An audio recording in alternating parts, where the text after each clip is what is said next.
Right now, without thinking about it, you are doing something your ancestors did for 300,000 years. You're ignoring strangers. Someone walked past you today. Maybe 10 people did, maybe 100, and you didn't look at a single one of them. No nod, no acknowledgement, no eye contact held for more than half a second. You moved through other human beings like they were furniture, and it felt completely normal. It wasn't always normal. And the fact that it feels that way now tells you something strange about the world you've built. Here's what we're going to do. We're going to take a fully grown human being from 50,000 years ago and drop them, right now, into the middle of a modern city. Same brain as yours, same emotional range, same capacity for language, memory, creativity, love, and then we're going to watch, in real time, what that brain does when it hits a world it was never built to read. Because it's not the cars that break them. It's not the planes, or the electricity, or the glass towers reaching into the sky. It's something so ordinary you stopped seeing it years ago. And once you know what it is, you'll never quite unsee it. Let's establish who this person actually is first, because this matters.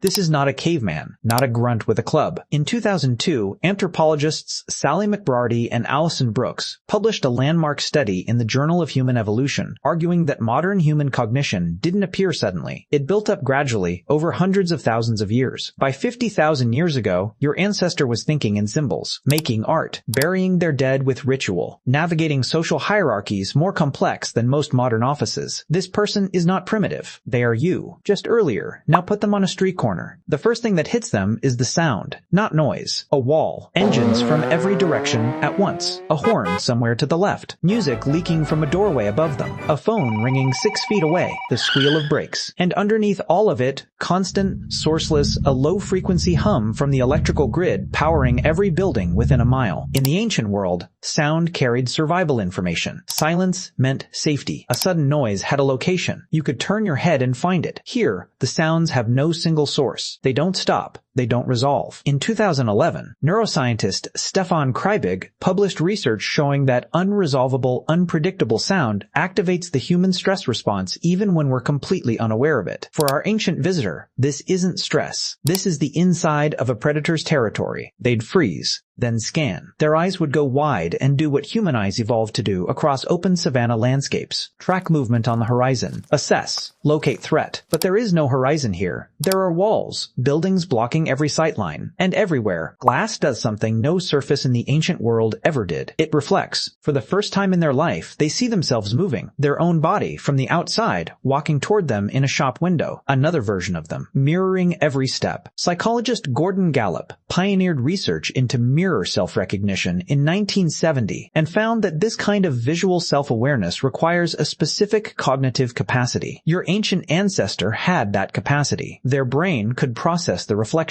But nothing in 50,000 years of living had ever shown it to them like this. They'd stop, reach out a hand, touch the glass. Here's the part that changes everything. 300,000 years ago, we didn't have written language. 50,000 years ago, we hadn't crossed into the Americas. 10,000 years ago, nobody on Earth had ever seen a city. 200 years ago, there were no railroads. 75 years ago, we hadn't been to space. And roughly 80 years ago, a single ordinary Tuesday in a modern city contained more strangers than any human being in the previous 290,000 years of human existence would encounter in an entire lifetime. Think about that for a second. Because this is where the ancient brain doesn't just struggle. This is where it breaks. The human brain evolved to process a social world of roughly 150 people. Anthropologist Robin Dunbar identified this number across decades of research in the 1990s, cross-referencing primate brain sizes with group sizes across hundreds of species. 150 relationships. That's the ceiling we were built for, not a limitation. A design spec. In a group of 150, you know everyone. Every face has a history. Every person has a relationship to you, however distant. In one city block, on an ordinary Tuesday, your ancient visitor is surrounded by more strangers than their entire brain was designed to hold in a lifetime. And here's what makes it worse. Every single one of those strangers is ignoring everyone else. Eyes down. Moving with purpose. Not making contact. Not signaling. Not acknowledging. A crowd of thousands sharing the same territory in complete social silence. What does an ancient brain do with that? It builds the only explanation that fits. If 10,000 people are sharing the same space and nobody is speaking, nobody is making contact, nobody is signaling safety, something is wrong. Something has already happened, and everyone already knows what it is. The social silence of a modern crowd doesn't read as neutral to a brain built for small group living. It reads as threat. Now here's why this lives in your body right now. You felt this. You felt it on a subway at rush hour, at a party where you didn't know a single person, in a shopping center on a Saturday afternoon. That low, sourceless tension that has no obvious cause and no obvious solution. That vague wrongness underneath an experience that should feel completely fine. That is not anxiety. Psychologist John Cacioppo spent 30 years studying what he called social disconnection. He found that feeling surrounded by people while remaining unseen activates the exact same neural pathways as physical pain. Not metaphorical pain. Measurable, documented, physiological pain response. The brain registers social invisibility as a survival threat because for 300,000 years,